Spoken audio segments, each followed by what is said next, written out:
BBC sometime next week, and he's also planning to call the Prime Minister, Sir Keir Starmer, this weekend. Now, the controversy centers over a BBC Panorama documentary where separate clips from the president's January 6, 2021 speech were edited together, creating the impression they were spoken consecutively when they actually came almost an hour apart.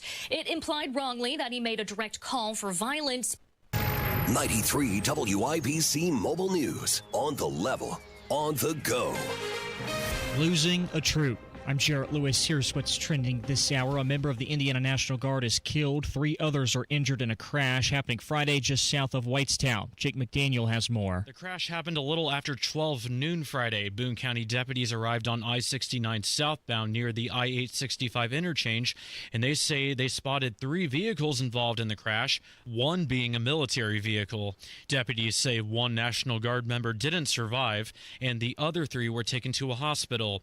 Other injured drivers were treated. Jake McDaniel, 93 WIBC Mobile News. While police officers continue to hold the line, Indy FOP President Rick Snyder says local government officials aren't doing their part to keep the city safe. And then you go and you find that your political leaders, your elected leaders in charge, are absolutely tone deaf when they come back out and try to tell everybody, don't believe your lying eyes. This is still the safest neighborhood in the city of Indianapolis. Snyder, a guest on WIBC's Hammer and Nigel Friday. 285 officers across the country have been shot so far this year, according to Snyder. That comes out to an officer shot every 22 to 26 hours. In Indianapolis, the homicide rates are still at record levels. Another fraternity at Indiana University Bloomington is being issued a cease and desist order after a reported hazing incident. Tau Epsilon Phi becomes the 4th fraternity at IU to be placed on cease and desist in just the last 4 weeks. And the Indianapolis Colts are on a bye this week, so no game for Sunday. The Colts play the defending AFC champion Chiefs next Sunday in Kansas City. I'm Jarrett Lewis on the level, on the go, and on WIBC.com. Now the forecast from the American Standard Heating Weather Center. Partly cloudy skies become mostly clear. Low temperature around 40. For Sunday, mostly sunny, and behind the cold front, high temperatures in the lower 50s. Mostly clear skies continue into Sunday night. I'm Wish TV Storm Track 8 meteorologist Ryan Morse for 93 WIBC.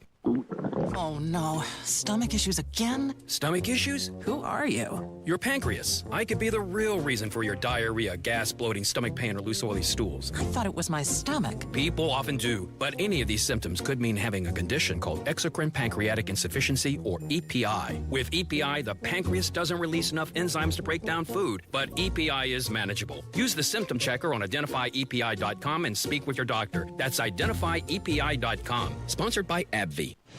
If Ernest Hemingway was alive today, would he say this to you? Shakespeare, Mark Twain, Edgar Allan Poe, all great writers.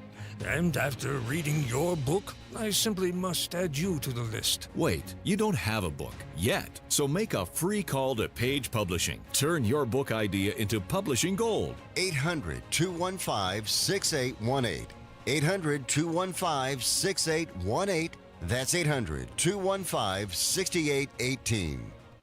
WIBC cares, and if you or someone you care about needs food assistance, we have resources for you, including food distribution locations with an interactive map. Also, learn how you can make a difference for friends and neighbors in need, all at WIBC.com. But take your time, think a lot. Why think of everything you've got? For you will still be here tomorrow, but your dreams may not. This is Saturday Night on the Circle on 93 WIBC. How can I try to explain? Welcome back, ladies and gentlemen. This is another edition of Saturday Night on the Circle, and unfortunately, there's a lot to be upset about this week. Donald Trump sat down for a disastrous interview with Fox News' Laura Ingraham on Monday night, and let's just say there's been a lot of backlash to the content of his discussion. Thanks for listening to the show. This is Saturday Night on the Circle, and I'm your bespectacled curmudgeon, Ethan Hatcher. We got producer Gavin returning to the board and doing the things that make the show function. Pressing those buttons, beep, beep, beep, beep, beep. Tell us, producer Gavin, what is the situation with you here on Saturdays? Has the station, are you our permanent producer, or are you just the stopgap until they find some other sucker to come in on a weekend? Both kind of. So you're the semi-permanent producer until they find another sucker. Well, when Jack announced that he was leaving, I got the call about it, and I told him I'd do it. However, I had already had a lot of things planned throughout the month of November. But starting December, you'll probably see me every Saturday. Okay, very cool. I mean, obviously, we got a lot of holidays coming up. You got big plans for Thanksgiving? It's all like at home, so nothing that's gonna like keep me from getting here on that Saturday and stuff. So perfect. We usually host it at our house. So you got a big family? Yeah, pretty big. I got a big family too, but they all live in different states. A lot of them live in West Virginia, Delaware, Ohio, everywhere except Indiana. So I imagine my Thanksgiving this year is probably going to be another Cracker Barrel with Dad. But, you know, we get by. Cracker Barrel does a good job for a Thanksgiving spread. No, not bad at all. And it's a lot less work than trying to do it all yourself for just a couple of guys. Oh, yeah. Absolutely. But diving into the discussion, Donald Trump appears to have turned his back on the policies that actually got him elected. One of the more contentious issues that was discussed on the Laura Ingraham interview is his plan to continue flooding the labor market with more H-1B visa workers. And this is in direct contradiction to messages he shared in 2016, in 2020, and 2024, disappointing many. Does that mean the H-1B visa thing will not be a big priority for your administration? Because if you want to raise wages for American workers, you can't flood the country with tens of thousands or hundreds of thousands of foreign workers. You also do have to bring in talent. When we have plenty of talented people here. No, you don't. We don't have talented people here? No, you don't have certain talents, and people have to learn. You can't take people off an unemployment line and say, I'm going to put you into a factory where we're going to make missiles, or I'm going to put How did we ever do it before? Move this man!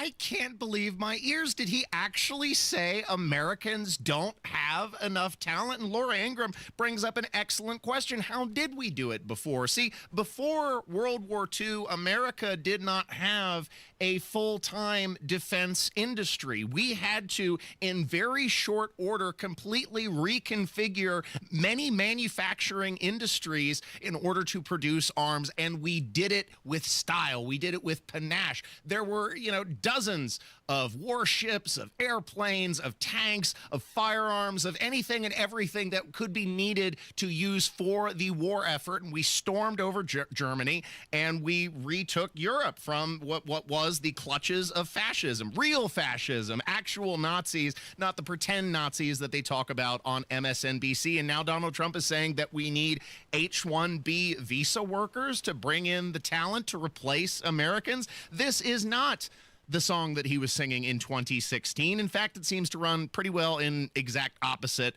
contradiction to that. Well, first of all, I think, and I know the H-1B very well, and it's something that I frankly use, and I shouldn't be allowed to use. We shouldn't have it. Very, very bad for workers. And second of all, I think it's very important to say, well, I'm a businessman, and I have to do what I have to do, and it's sitting there waiting for you, but it's very bad. It's very bad for business in terms of, it's very bad for our workers, and it's unfair for our workers, and we should end it. Hey, you know who lives in this house? A great big phony!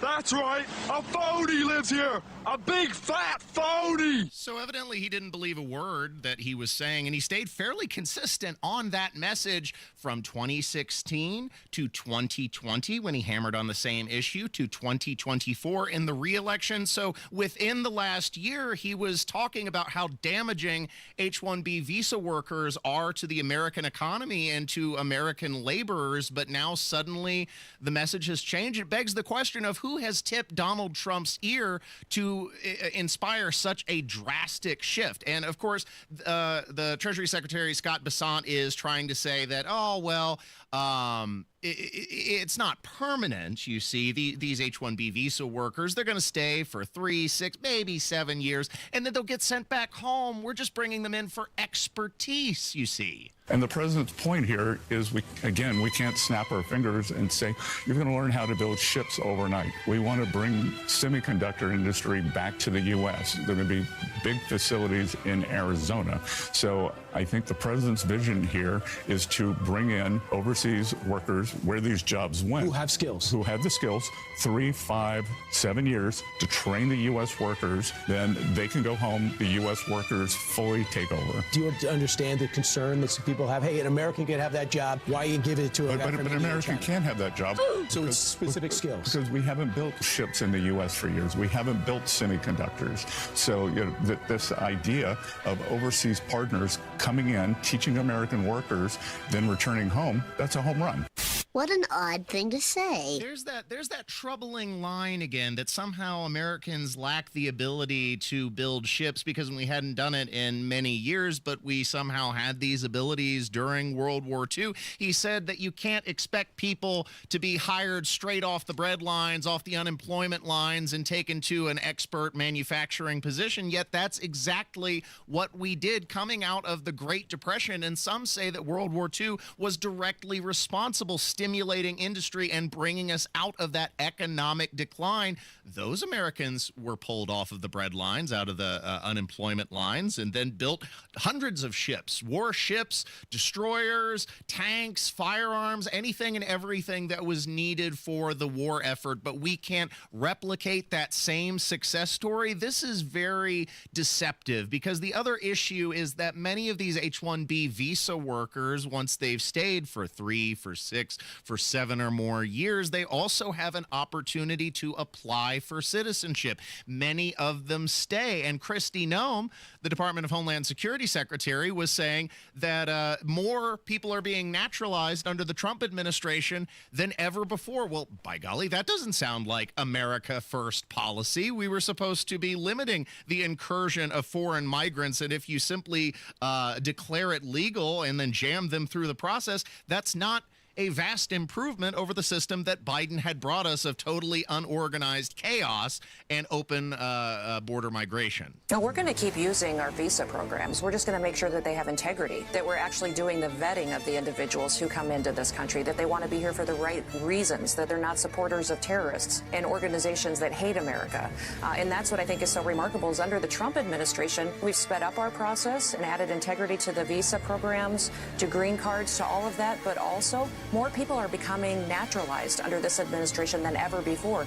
More people are becoming citizens because we're not just streamlining and building some processes back into our immigration policies. We're also making sure that these individuals that are coming into our country and get that privilege, that they actually are here for the right reasons. No, God! No, God, please, no! No! No! No! This is in direct contradiction to the Make America Great Again policies that Donald Trump ran on, and now the cracks are starting to show in this administration, and more people, more of his core supporters are dissatisfied with the actions of the president than ever before. More than any other singular issue, immigration was supposed to be addressed, and the mass incursion was supposed to be stemmed, not inviting more people than ever before to become naturalized citizens, not inviting hundreds of thousands of more H-1B visa workers, an additional 82,000, I believe that was the number, $82,000 additional 82,000 additional H-1B visa workers are approved every single year. This is flooding the American labor market. And remember, Donald Trump said specifically that the reason why these H-1B visa workers are necessary is because American workers, American labor lack the talent to accomplish these complex industrial tasks. But Newsmax Will Cain blows the lid off of that line because it turns out most of these HB1 visa workers, in fact, the vast majority, 80%, are all taking low-level, junior-level, entry-level positions at these companies, and they are driving down the value of labor, both for other H-1B visa workers and, most importantly, for American citizens. So if America lacks the talent, why are these individuals taking up junior-level positions in the companies they work for? Who is coming to this country to take these high-skilled jobs? As I mentioned, STEM fields dominate the occupations, and most of the workers come from India. In fact, 70% of H-1B visa holders come from India. Another 10 to 15% come from China. 80% of H-1B visa approvals are for entry-level or junior-level jobs. That's a little hard to stomach when we hear that we're not talented enough, or that we're not skilled enough for these jobs, when you consider that most of these jobs are actually at entry or junior level jobs. And it's definitely to the benefit of corporations, tech companies that can hire foreign workers, trust me on this, cheaper than American workers. Dear God. There's more. No. So Donald Trump is proving his loyalty lies not with the American people, but with these unaccountable, unelected, multinational, mega corporate conglomerations that are an empire unto themselves and are forcing the hand of the American president to invite more undercut, undervalued, cheap labor to flood the American market. And this is not improving the lives of Americans. This is not America First policy. And we're going to get into some more of Donald Trump's bad ideas that he discussed on the Laura Ingraham interview with Fox News on Monday. We'll get into that more in hour 2. But in the meantime, stay tuned. Coming up next, I'll give you some local Indiana news, including some very disappointing news for Governor Mike Braun. He got bitch-slapped by the president pro tem of the Indiana legislature, and we'll give you more details coming up next on 93 WIBC. Even though the government's back open, another 600 flights canceled today. 93 WIBC. Planning tariff exemptions on food. Make sure that more people can afford a good life. What happens next? Ford homes, young people start families. Happens here. For the worst day for the market in the month, the Dow plunged nearly 800 points. Together, we will illuminate the pathway for today's children. Stay in the know. To become tomorrow's builders. While you're on the go. Climb aboard the Reindeer Express for a holiday train ride that starts this weekend. On air, online, and on Alexa. Hi, I'm Andy, your friend and jeweler at Shane Company. As a product development manager, I make sure every piece of fine jewelry at Shane Company is meticulously designed for quality. From 14-karat gold chains, pearl necklaces, diamond studs, and of course, dream engagement rings. We know you can get your holiday gifts anywhere these days, but knowing your loved one's gift was crafted by master jewelers? It's a difference everyone can see and feel, no matter the price. All of our fine jewelry begins with a vision by our in-house designers. Then, we ensure each piece meets our high-quality standards every step of the way, including the smallest details. It's why our jewelry comes with our all-inclusive, free lifetime warranty that covers everything and doesn't cost a dime. At Shane Company, there's no shortcuts, just craftsmanship. Because a friend wants your fine jewelry to be nothing short of perfect. Come see for yourself. Visit us in-store or at shaneco.com. Shane Company, your friend and jeweler. Hi, it's Denny Smith, and when temps are dropping, it means your water heaters, softeners, and even those old pipes are under stress. Fall's the time when rain hits, the ground shifts, and tree roots start tearing into those old clay or PVC lines. LD Smith Plumbing can handle it all. Water heaters, softeners, leaks, even gas line inspections before you fire up that furnace or fireplace. And don't forget those hoses, hose bibs, and crawl space vents before the freeze hits. Call my friends at LD Smith Plumbing, the local pros I trust, or just head to ldsmithplumbing.com today. Hi, I'm Scott Wilson, third generation owner of Wilson Farm Market, just 15 minutes north of 465 on 31. If you are looking for your source of homegrown, locally made, know where your food's coming from, we are your spot. We have hand-dipped ice cream, 130 different kinds of cheese. We fry chicken, just a little bit of everything, a foodie's heaven. Wilson Farm Market, where good taste runs in the family. Just 15 minutes north of 465, right on US 31. Hi, I'm Michael from the Warren Treaty. You know the jingle. Now discover the facts about Ozempic, a GLP-1. Only Novo Nordisk makes FDA-approved Ozempic. Learn about the real thing. Talk to your healthcare professional today. Call 1-833-OZEMPIC or visit Ozempic.com to view the medication guide and to learn more about Ozempic. Semaglutide injection 0.5 milligram, 1 milligram, and 2 milligrams.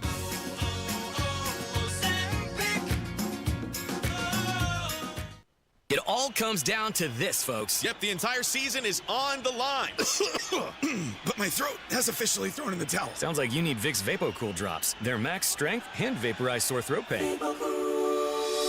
Whoa! These VapoCool drops hit fast. Speaking of fast, did you just see that play? Yeah, he vaporized that ball. That pun should have come with a penalty. Vaporize sore throat pain with Vicks VapoCool drops. Use as directed.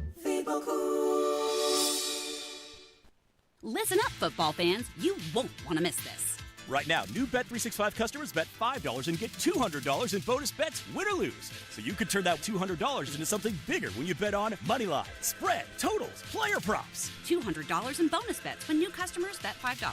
I know where I'm going to bet from now on. Download the app today and see why it's never ordinary at Bet365. Gambling problem? Call 1-800-9-WITH-IT. 21 plus only. Must be physically located in Indiana. T&Cs apply. In-app only. Give family a call for your family maintenance plan, 317-577-8077. Maintenance is crucial. Family Heating and Air is your trusted local independent American Standard heating and air conditioning dealer. This hour powered by Family Heating and Air, your American Standard air dealer. Nobody cares for you like family. The Indianapolis Public Library. More than just books. Visit your local branch today.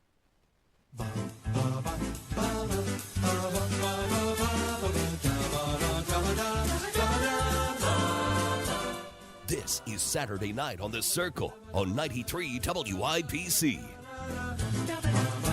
Welcome back to Saturday Night on The Circle, and if you haven't done so already, make sure to hop on the YouTube machine and give us a like. It helps the algorithm and boosts the station.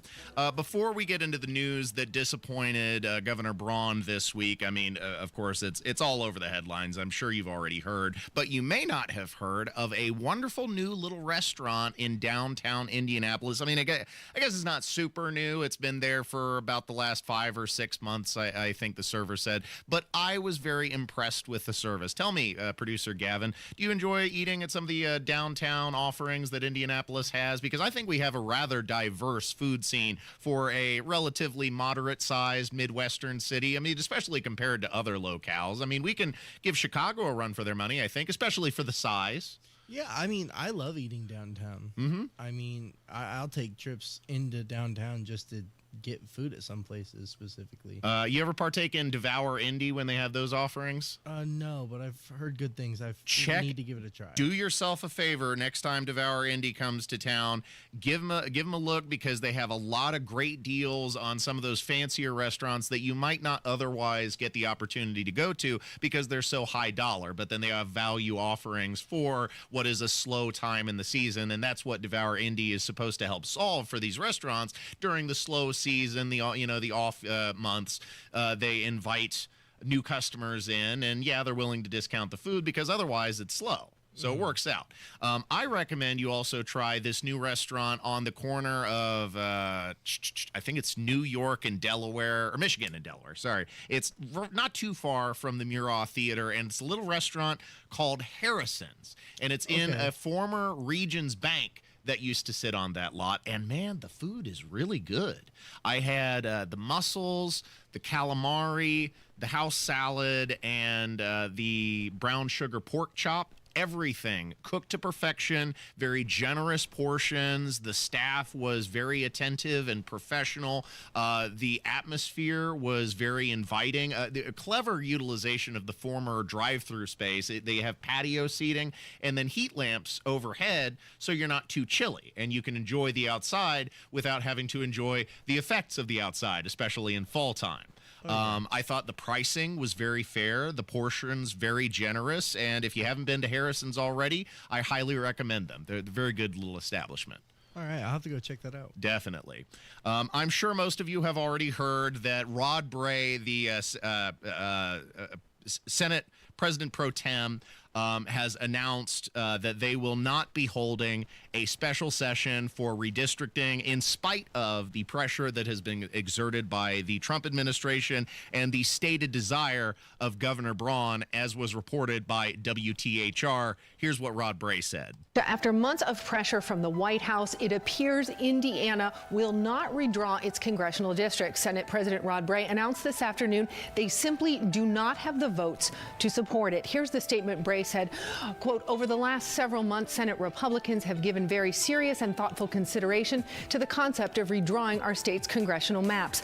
Today, I'm announcing there are not enough votes to move that idea forward, and the Senate will not reconvene in December. Victory.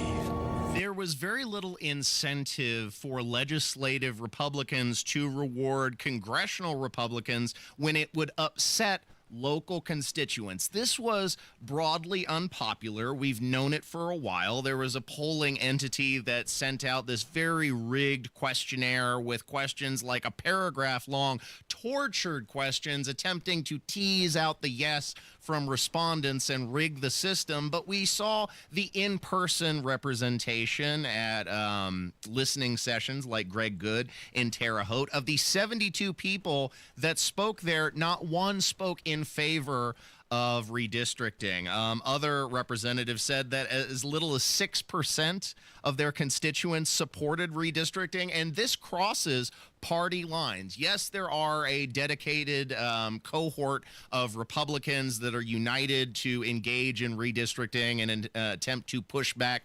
against perceived unfairness from the Democrat Party. But many individuals are against redrawing the lines, especially when they've already been drawn by Republicans less than 5 years ago. The maps that were said to be perfectly adequate are now said to be somehow unrepresentative and unfairly stacked against Republicans. No, I don't think that was the case. And this was the right call for legislative Republicans, in my opinion.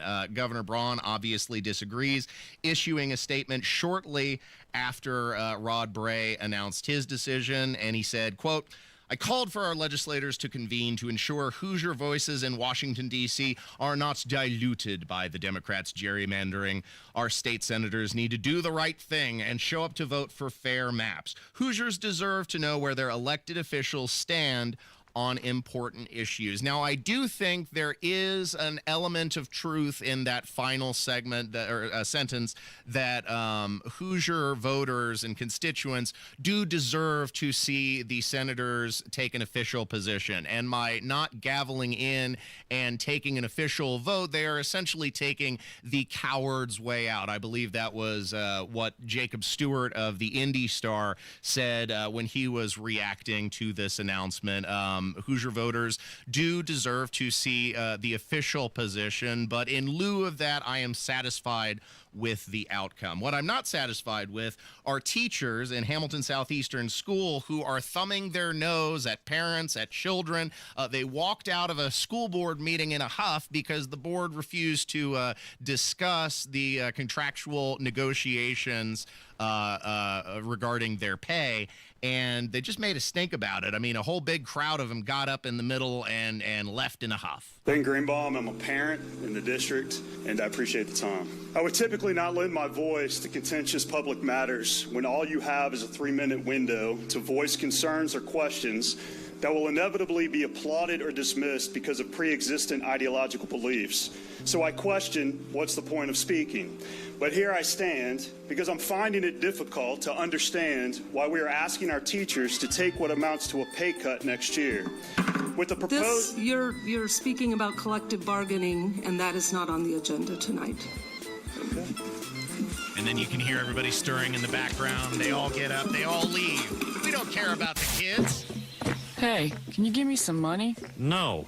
Fascist. They don't care about the kids. They don't care about doing their job. All they care about is getting more income. How many tax increases are enough to satisfy these people? Because it seems like no matter how much funding is given to these school corporations, they say that teachers are still underpaid. Well, nobody's singing a song or crying for you. They're not crying for me. I haven't gotten a raise in my small business for the last 5 years. I haven't gotten a raise here at the radio station for the last 3 years. And costs of daily living have certainly increased in that time. What makes these teachers think that they're so special that they deserve to be insulated from the effects of this withering economy, but not the average citizen?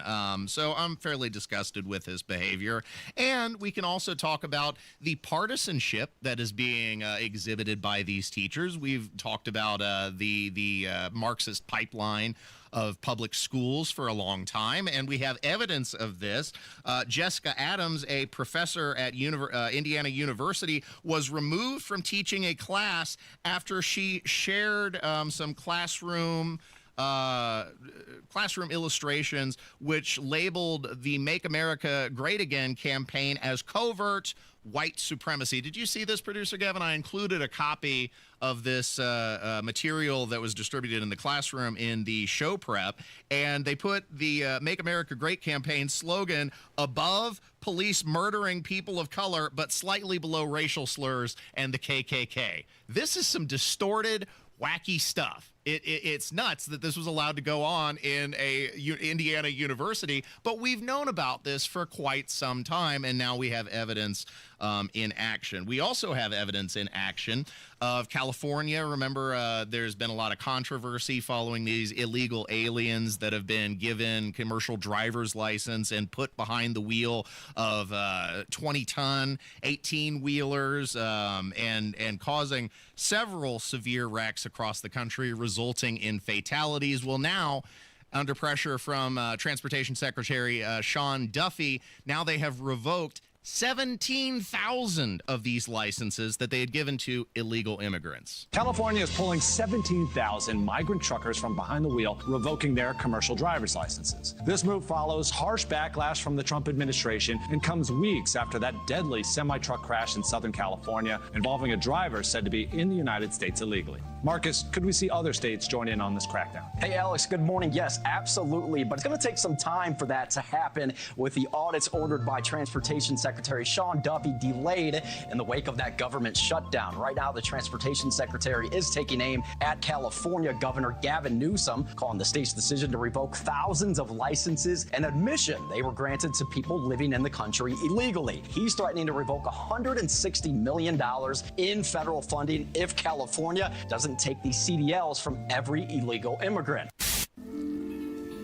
This will begin to make things right.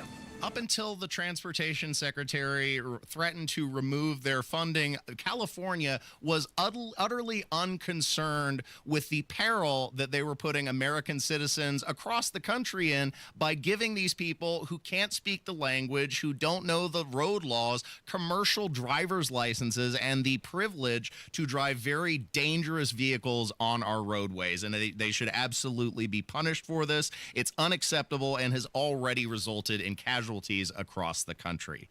Stay tuned, ladies and gentlemen. You're listening to Saturday Night on the Circle on 93 WIBC. Coming up next is the Sound Dump. Don't miss it. Same stretch of 465. Same mess. What a mess! It's messed up, right? Yeah, if Matt Bear's talking, I'm listening. He's saved me too many times. Oh, thank you.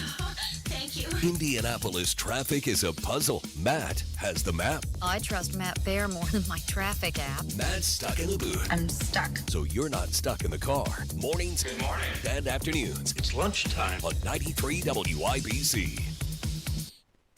Can you believe the year's almost over? Completing tasks before the end of the year can help you start fresh and organized in 2026. It's time to address the things in your home that you've been ignoring. If you have any drywall cracks, cracked bricks, floor and wall gaps, uneven floors, sticking windows and doors, or bowed walls, Indiana Foundation Service knows that all of these signs point to major damage building up in your foundation, and it will only get worse over time. But don't worry. With a free foundation inspection from Indiana Foundation Service, the team's experts will identify your home's issue at the source and provide you with a permanent solution. You'll want to get ahead of these problems sooner rather than later. Visit IndianaFoundation.com today to book your free inspection with no obligation quote included. Indiana Foundation Service. There's a reason they are the trusted local experts. Indiana Foundation Service. Reliability from the ground up. For nearly 2,000 severely injured veterans, everyday life has become filled with barriers. So we build specially adapted homes at Homes for Our Troops. And thanks to our donors and supporters, this life-changing gift of freedom is provided mortgage-free to these veterans. But we need you to join us too in completing this important mission. Please visit hfotusa.org and help build homes and rebuild lives. It all comes down to this, folks. Yep, the entire season is on the line.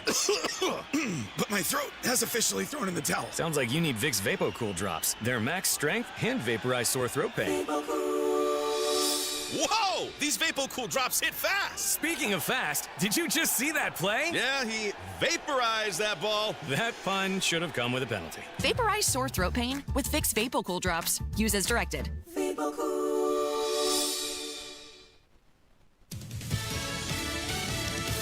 Fox News, I'm Daria Albinger. Shutdown's over. Finger pointing is not. Louisiana Republican Senator John Kennedy blaming Democratic ideology. The loon wing, the Bolshevik wing, the socialist wing of the Democratic Party is obviously in control.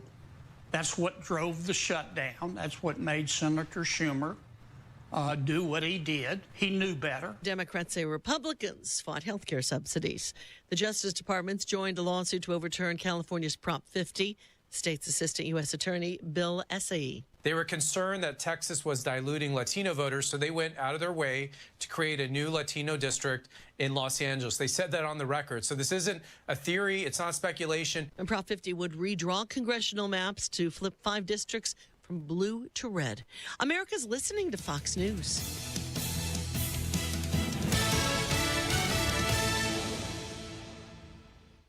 This year, make Christmas cash with Farnsworth Metal Recycling. Ray's Demolition and Farnsworth Metal Recycling, family owned in Indy for 3 generations, are names you know and trust. Bring in your scrap aluminum, steel, copper, or brass and turn it into holiday spending money. Whether you're decking the halls, buying gifts, or just want a little extra jingle in your pocket, cash is king at Farnsworth. Farnsworth Metal Recycling, a familiar face in Indy.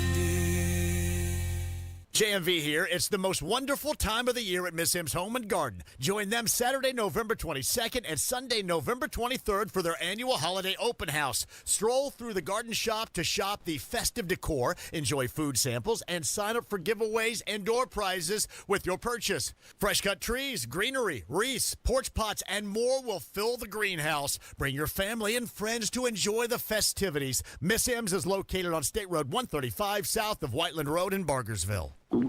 Oh no, stomach issues again? Stomach issues? Who are you? Your pancreas. I could be the real reason for your diarrhea, gas, bloating, stomach pain, or loose oily stools. I thought it was my stomach. People often do, but any of these symptoms could mean having a condition called exocrine pancreatic insufficiency, or EPI. With EPI, the pancreas doesn't release enough enzymes to break down food, but EPI is manageable. Use the symptom checker on identifyepi.com and speak with your doctor. That's identifyepi.com. Sponsored by AbbVie.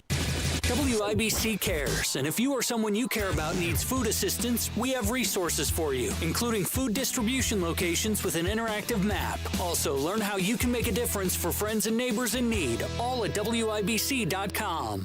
To protect his family from disaster, Steve used his camera phone. Done. By taking pictures of his important documents, Steve can always have them stored online. Learn more simple disaster prep tips at ready.gov. A message from FEMA and the Ad Council.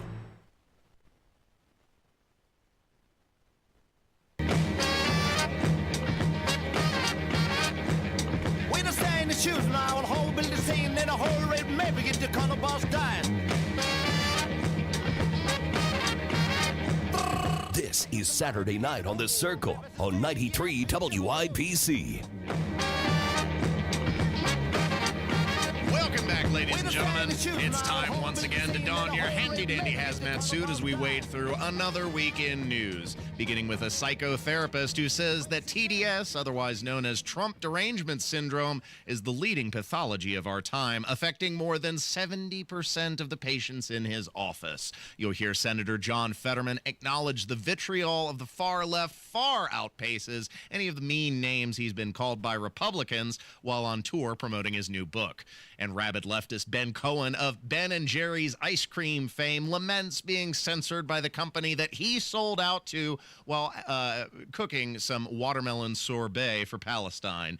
And then you'll also hear radio host Stephanie Miller prostrate herself to Congresswoman Jasmine Crockett, bowing down to kiss her dirty sneakers in a perverse act of self-flagellation.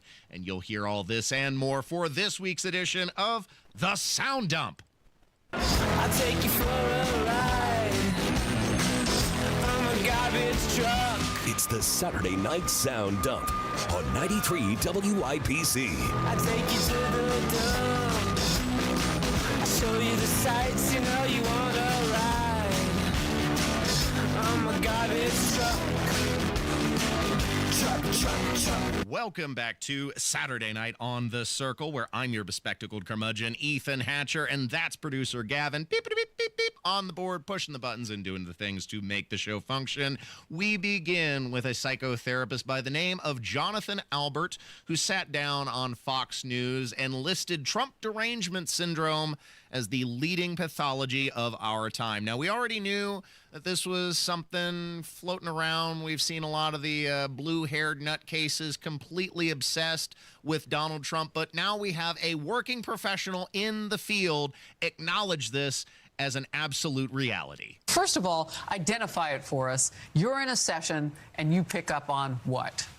Well, Harris, it doesn't take long for me to pick up on this. People are obsessed with Trump. They're fixated, they're hyper-fixated on Trump, and they talk about some of the features of this disorder. They can't sleep, they feel traumatized by Mr. Trump, they feel restless. I had one patient who said she couldn't enjoy a vacation because anytime she saw Trump in the news or on her device, she felt triggered. So this is a profound pathology, and I would even go so far as to call it the defining pathology of our time. He said it! He said it! There it is! There it is! So this woman is trying to say that she can't enjoy her hard-earned vacation because Donald Trump is doing things and saying things that she doesn't like in the White House that she saw on her phone. Get off your phone! What are you doing on your phone on vacation to begin with, let alone obsessing about politics? You know what I like to do on vacation, producer Gavin? I like to relax. I'm not worried about politics when I'm on vacation. In fact, I unplug. I don't give a damn what's going on in the news because it's my time to relax. Nobody needs to hear my opinions about political current affairs when I'm on vacation. We can get back to the grind once I'm back home. But this inability to let things go and clear your mind of the clutter, I think, is indicative of the problem with Trump derangement syndrome. And so many of these people, when they spend so much of their lives in complete turmoil, they then lash out at others, something that Senator John Fetterman has acknowledged while he's on tour promoting his new book. He says that the attacks he's received from members of his own party far outpace any of the mean things that Republicans have called him. You said, quote, "I've drunk deeply of the venom of both the left and the right. As a connoisseur, I can confirm that the most poisonous, the bitterest, is from the far left." That is pretty remarkable to hear you say that as an elected Democrat. Why? No, it's just been my personal experience on this thing. And when I asked my digital team, I said, we're on all the platforms. Really, what's kind of the harshest? What's kind of the most personal? And the answer was immediate. He said, "Oh, blue sky. It's blue sky." And the difference is, the right would say really rough things and names. Some names I won't repeat on TV, but the on the left, it was like they want me to die, or that we're cheering for your next stroke, or that's terrible that depression won. Why couldn't the depression won? And I hope your kids find you. They even have like the graphic, a GIF where they have like a stroke, in your head, cheering at that. Yeah, and they said that. They claimed, the doctor let us down, and why did they have to save his life?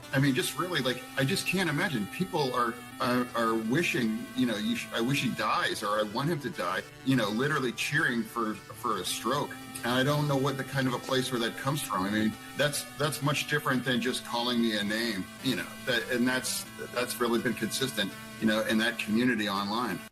Damn! These are some very warped individuals, and they let politics infect every element, every moment of their waking existence, and I can't think of anything that would... Phone line.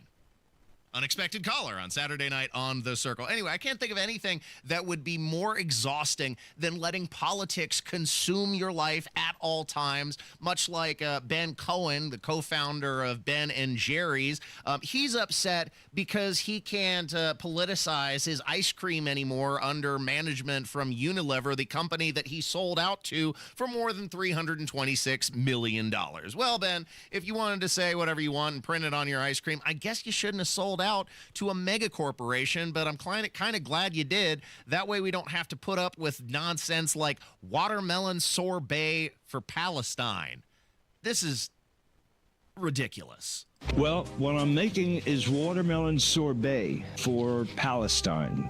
The people at Ben & Jerry's wanted to come out with a flavor that called for a ceasefire in Palestine, but they were prevented from doing that by Unilever and Magnum. It's just another example of muzzling Ben & Jerry's when it tries to speak out for peace and justice, which is the whole reason why we need to free Ben & Jerry's so that it could go back to acting on its values and speaking up for justice and decency, even if it's controversial.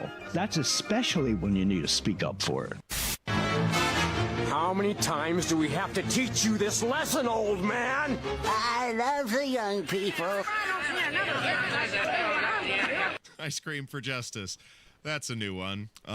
Here you have Charlemagne the God saying that Jasmine Crockett, she should be the face of the Democrat Party. And you know what?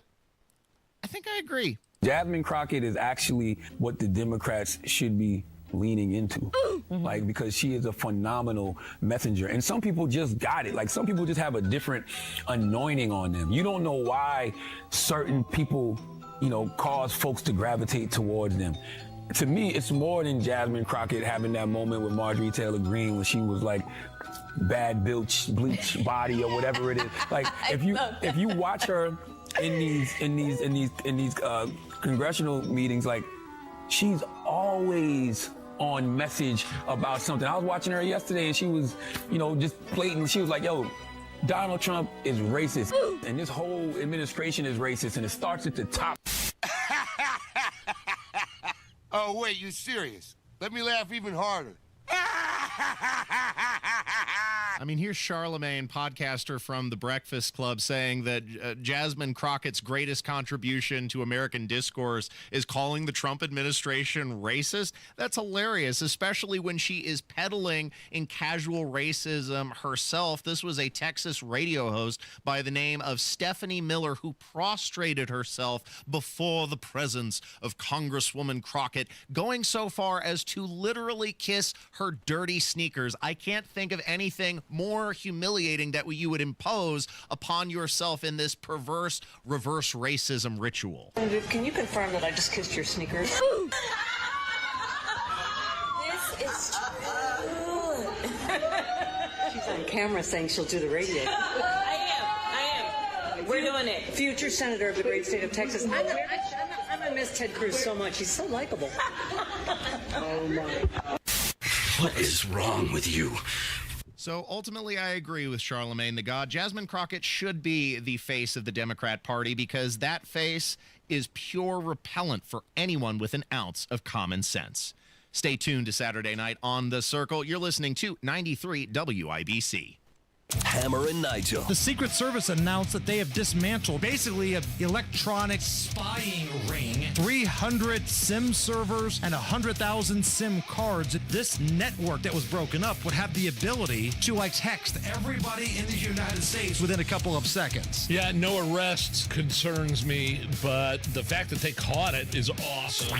Hammer and Nigel, weekdays 3 till 7 on 93 WIBC and WIBC.com. 1 in 6 seniors faces the threat of hunger, and millions more live in isolation. Drop off a hot meal and say a quick hello. Volunteer for Meals on Wheels by donating your lunch break at americaletsdolunch.org. This message brought to you by Meals on Wheels America and the Ad Council. At Duke Energy, we're making Indiana's energy grid stronger and more resilient ready for storms and for our region's growing energy demands. We're upgrading nearly 20,000 poles, adding more power to the Indiana grid, and using new innovations to assess damage more quickly, speeding our response to storms. We're also modernizing the energy grid with self-healing technology to automatically reroute power around damage to help restore outages faster, sometimes in less than a minute. And we're using smart technology to give you more insight on the energy you use at home to help you save. Daily usage charts on our website or mobile app. Usage alerts and home energy reports to keep you in the know. And we're committed to doing everything we do in cost-efficient ways so we can keep bills as low as possible while we serve you with reliable energy when you need us most. Duke Energy, building a smarter energy future. Paid for by Duke Energy shareholders. Attention, Indiana homeowners. Are you tired of avoiding your wet basement? Hi, I'm Mike Smith with Swanco Crawl Space and Basement Repair, your real, local, Indiana family-owned experts. Imagine all the possibilities of a guaranteed dry basement, a cozy new family room, a home gym, or even a new office. And with no interest, no payment financing, you don't have to break the bank to do it. Make the most of your basement today. Call Swanco 317-407-1868 or swancollc.com. Right now at Tom Roush Lincoln, get a 2025 Lincoln Corsair for $4,000 off plus 0% APR. 2025 Lincoln Aviator for $5,000 off plus 0%. Or 2025 Lincoln Nautilus for $4,500 off, also 0% APR. So come get that new Lincoln at Tom Roush Lincoln in Fisher. Corsair MSRP 51,720. Aviator MSRP 72,225. Nautilus MSRP 71,60. 0% APR for 48 months on qualifying Lincolns. Good through 12/1/2025. Subject to credit approval. See dealer for complete offer details. Career changers, including veterans and active duty service members. Your transition starts here. Go from GI to IT in a matter of months. Become a certified cyber warrior with training at My Computer Career. Cybersecurity specialists are in high demand, offering IT pros great opportunities and a rewarding lifestyle while protecting our people, liberty, and treasured institutions from cyber threats. Deploy your career in IT today at mycomputercareer.edu/CWP, an elite CompTIA certification partner. VA education benefits are available to those who qualify. Ease into game day at the Ultimate Colts Tailgate, happening at the Slippery Noodle, Sunday, November 30th. Doors open at 9:30. Good vibes, great food, and pregame fun with fellow fans.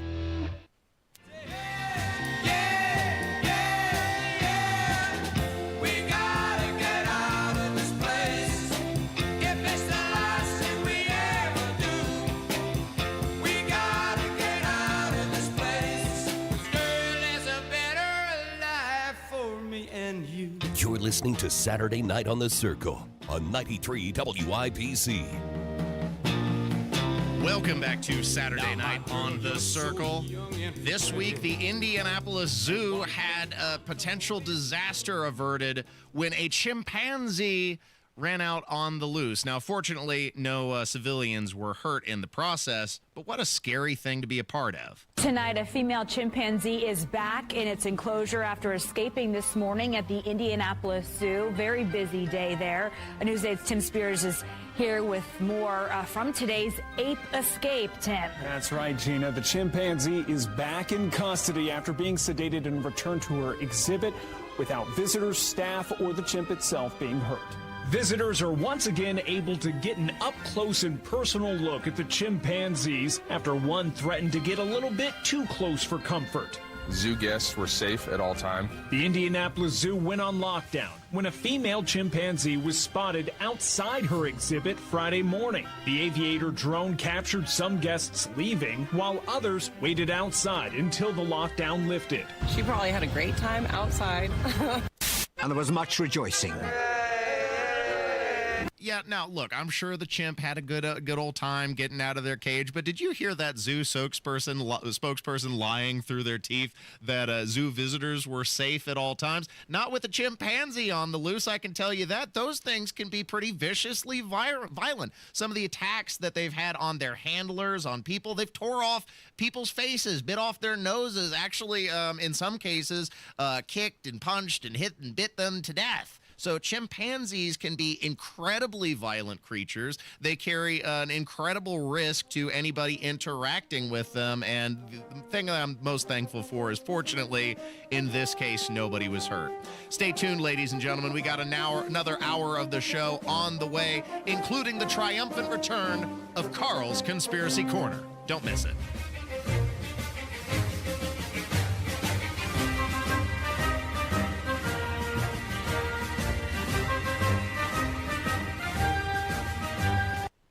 Hi, I'm Andy, your friend and jeweler at Shane Company.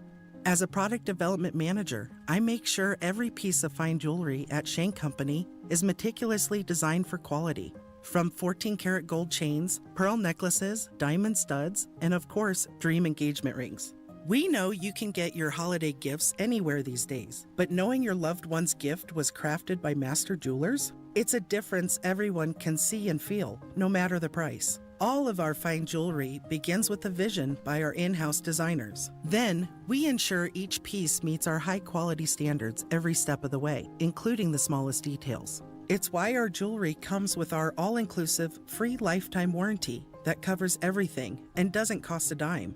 At Shane Company, there's no shortcuts, just craftsmanship. Because a friend wants your fine jewelry to be nothing short of perfect. Come see for yourself.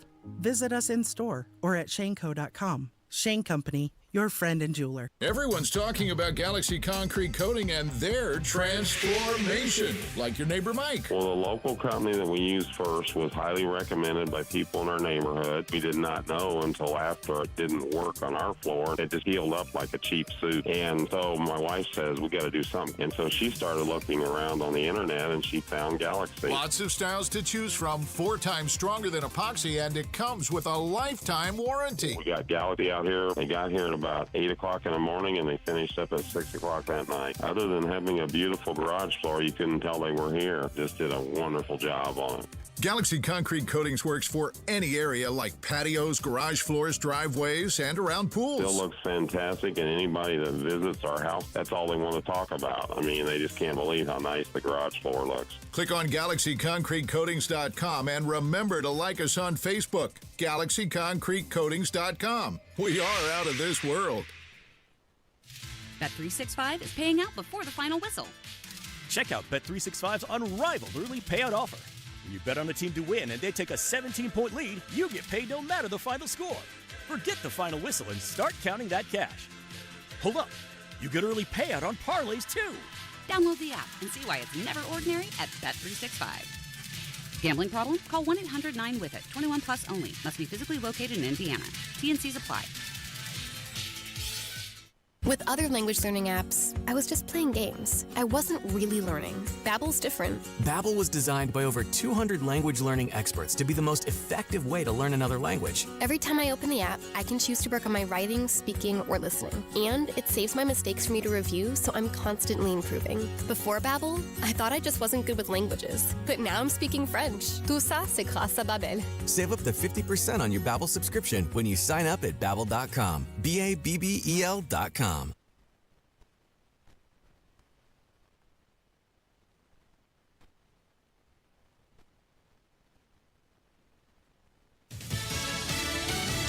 Focus on affordability. I'm Daria Albinger, Fox News. President Trump is taking steps to bring down the costs of items that many of us buy at the grocery store. He signed an order which will lower or eliminate the tariffs on them. Fox's Madeline Rivera has details. So they are scrapping tariffs on things like coffee, tea, cocoa, spices, bananas, oranges, tomatoes, and beef.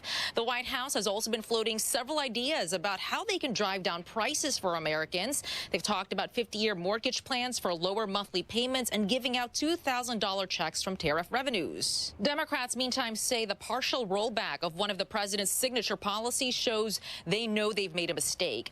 Democratic Virginia Congressman Don Beyer says in a statement, President Trump is finally admitting what we always knew. His tariffs are raising prices for the American people. Food prices first surged when the COVID-19 panic disrupted supply chains, but they continue to rise amid global pressures, and this could be about as far as the president's going to go on the matter. He says he doesn't think he's going to need to further roll back tariffs. He says this should be it. An arrest in an attempted attack on the office of Alina Habba, the acting U.S. attorney in New Jersey. Habba spoke about it in an interview with Fox News. We've had friends that have been, unfortunately, assassinated. We've seen attempted assassinations, and you never really think it would come that close to home. And this individual obviously got very close to where I sit for work every single day. So it was, he got into the building. It was frightening. The FBI says the suspect, Keith Michael Lisa, was wanted for allegedly entering the federal building in Newark while holding a baseball bat. That's where Habba's office is. Lisa says there is no merit to any of the charges against him. America's listening to Fox News.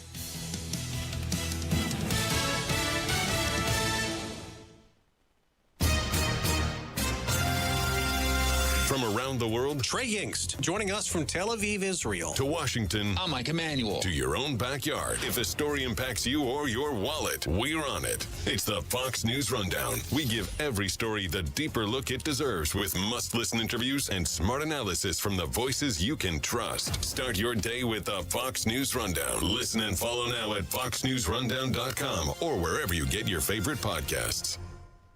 From the Fox News Podcasts Network. Hey, this is Trey Gowdy, host of the Trey Gowdy Podcast. Every Tuesday, you'll hear what's on my mind. Plus, every Thursday, there's a special bonus episode where we answer the questions that are on your mind. Make sure to spend your Tuesdays and Thursdays with Trey. Subscribe now at 93 WIBC Mobile News. On the level, on the go. They may not have the support for it after all.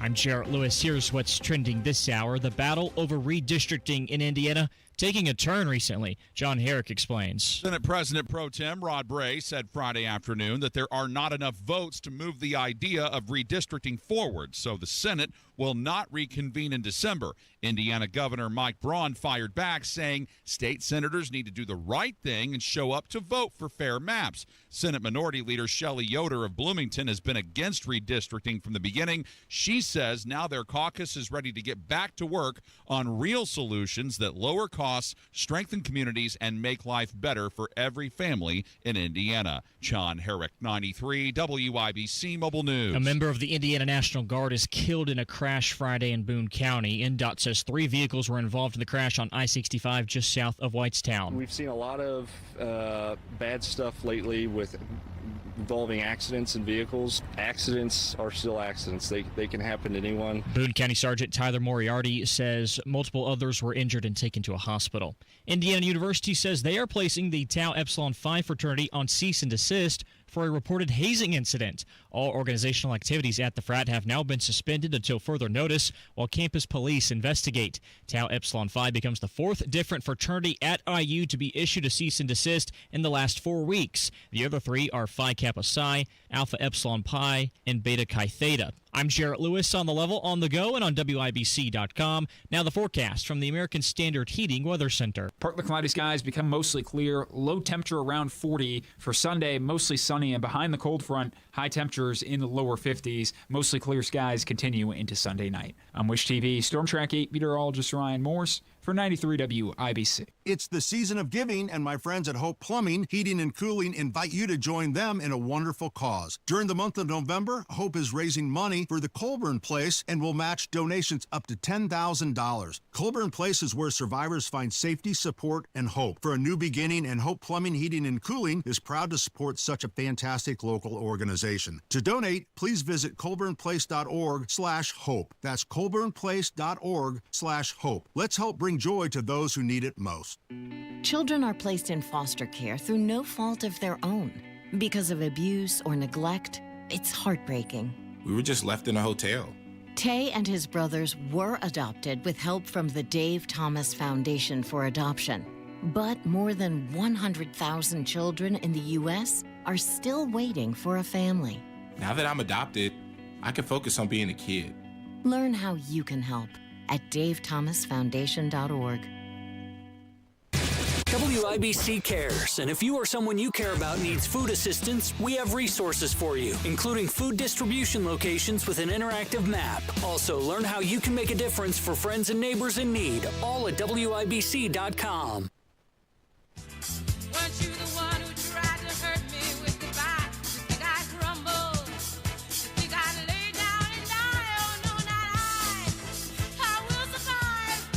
You're listening to Saturday Night on the Circle on 93 WIBC.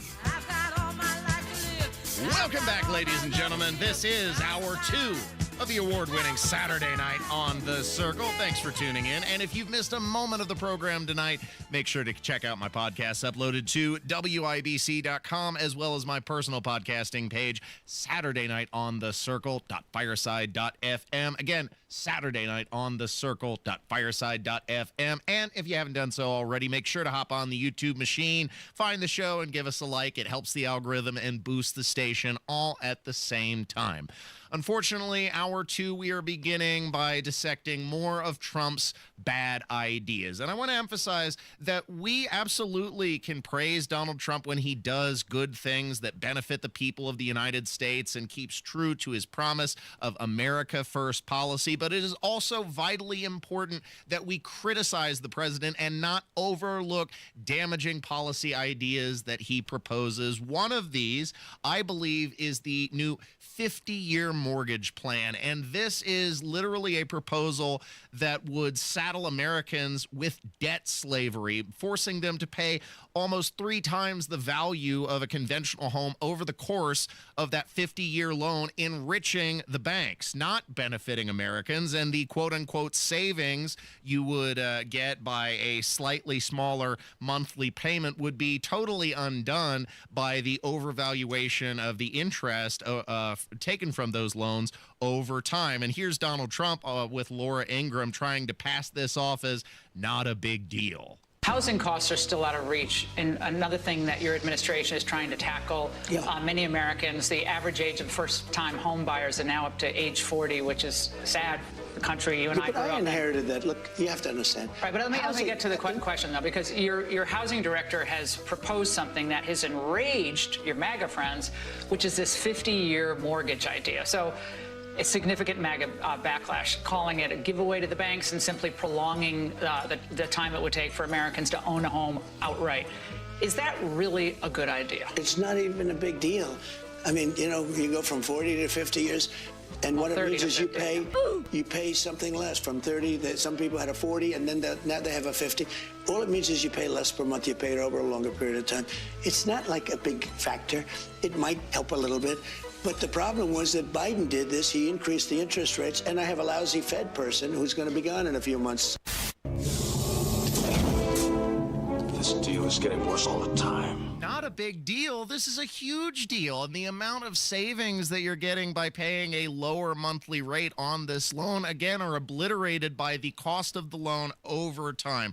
Let's examine 3 different loan periods for 15, 30, and 50 years, all at a 6% interest rate on a $360,000 house. The interest paid over the term for a 15-year mortgage would be $187,000 on a $360,000 house. For 30 years, that interest would more than double to $417,000 at a 6% interest rate over the course of that 30-year loan, and would turn into $777,000 interest paid on a $360,000 house over 50 years. This is debt slavery. This is very little difference between that and these rent-to-own scams that are saddling individuals who really have no business purchasing a home with the cost of repairing the home, offloading that from the property owners who are the mortgage holders for these properties. It's very predatory. It's very pernicious, and Donald Trump should not be engaging in these bad ideas. The amount of money that you would save is fairly minuscule on your monthly payment for a 15-year mortgage loan on a $100,000 house would be $3,500. For a 30-year mortgage, that is $2,700. However, for a 50-year mortgage, that only lowers your monthly payment to $2,400. You're only, quote-unquote, saving $300 a month, but you're more than tripling the amount of money that you would pay in interest over time when added to the value of the house. This is a terrible idea, and it would also cause the price of housing to continue to inflate when individuals who have no business purchasing a house because they don't have the financial stability to do so, getting these 50-year mortgages and then occupying homes would cause there to be a flood in the market and an increase in housing costs overall. So you're not really saving anything. And then also Donald Trump continues to dabble in this idea of stimulus 2.0, offering a potential $2,000 tax rebate said to come and originate from tariff taxes returned to the American people. But we saw what the last time, what the effects were the last time we had a stimulus, and it far outweighed the benefit of the beneficial temporary relief of a stimulus in the form of egregious inflation that has since increased the cost of everything from eggs to housing repair goods, paints, other supplies. Everything is more expensive in a post-stimulus world. And now Treasury Secretary Scott Bessent is discussing the possibility of a $2,000 stimulus again. This strikes me as a bad idea from the Trump administration. There are a lot of options here. The president's talking about a $2,000 rebate, and that would be for families making less than, say, $100,000. Have you decided on that yet? We haven't. It's in discussion. But the other thing to think about, Brian, is that what we did with the tax bill is actually financing the president's no tax and tips over time. Social Security and the big refunds you're going to see are a result of that. So that's another payment to the American people. And then the other thing you're going to see in the middle of the year are these Trump accounts. Every child born retroactively to January 1, but for the next 3 years, is going to get a $1,000 account that's going to be invested in the U.S. stock market. So that's another $1,000 for working families. Am I so out of touch? No. It's the children who are wrong. So we have a $2,000 stimulus and then another $1,000 stimulus in the form of a stock market investment in investment accounts for newborn children. Now, pray tell, who is the managing entity for all these Trump accounts? Who is overseeing the investment and the accruement of value over time? I'm not sure there's a federal entity that would be responsible. Are you offloading this responsibility on the Social Security Administration, pray tell? There's very little details surrounding this. It sounds good in the short term, but long term would inflict incredible pain on the economy by, again, saturating the market with these printed dollars. America has no money. We are $38 trillion in debt. That is an insurmountable obstacle. It continues to grow larger all the time, and we are not going to print money our way out of this damage to the economy. And then you also had Donald Trump discussing in that same Laura Ingraham interview importing more foreign Chinese students. We already have 600,000 Chinese students here in the United States, and Donald Trump thinks that we need to have more, or else he says that the American university system would collapse, especially HBCUs, that is to say historically black colleges and universities. You've said as many as 600,000 Chinese students could come to the United States. Why, sir, is that a pro-MAGA position when so many American kids want to go to school and there are places not for them, and these universities are getting rich off Chinese money? Sure. Never said about China, but we do have a lot of people coming in from China. We always have. China and other countries. We also have a massive system of colleges and universities. And if we were to cut that in half, which perhaps makes some people happy, you would have half the colleges in the United States go out of business. So what? Well, I think it's a big deal. Are they fans? You would have the fans of the United States? Yeah, but you would have, as you know, historically, black colleges and universities would all be out of business. You would have a system of colleges and universities. So we're dependent on China to keep our university system going? But I think it's good to have. I actually think it's good to have outside countries. Look, I want to be able to get along with the world. They're not the French. They're the Chinese. They spy on us. They steal our intellectual property. Do you think the French are better? Yeah. Really? I don't know. I'll tell you. I'm not so sure. We've had a lot of problems with the French. I don't believe you.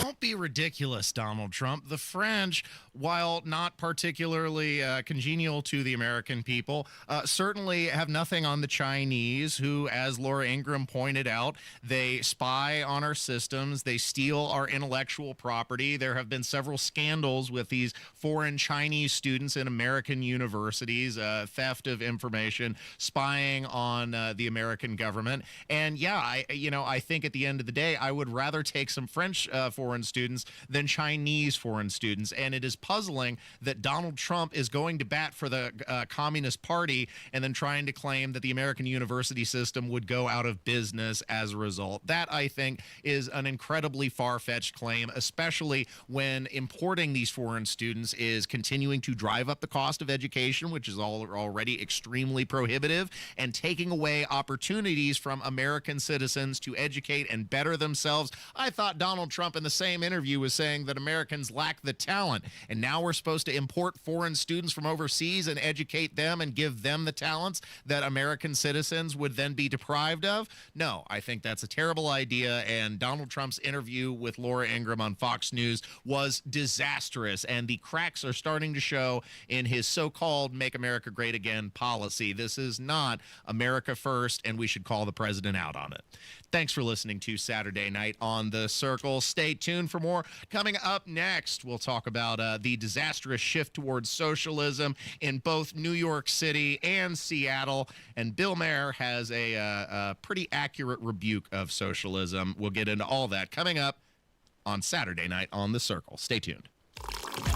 Come on now, wake up. The news doesn't wait, and you've got things to do. It's unclear where exactly the company will place their headquarters, but it's expected to bring 5,000 new jobs to Indiana. Everything is stopped going into Indiana's second busiest interchange at northbound 65 South. My morning routine is pretty simple. Coffee, keys, WIBC. Let's get cooking, boo-boo. Tony Katz in the Morning News. Morning 6 to 9 on 93 WIBC.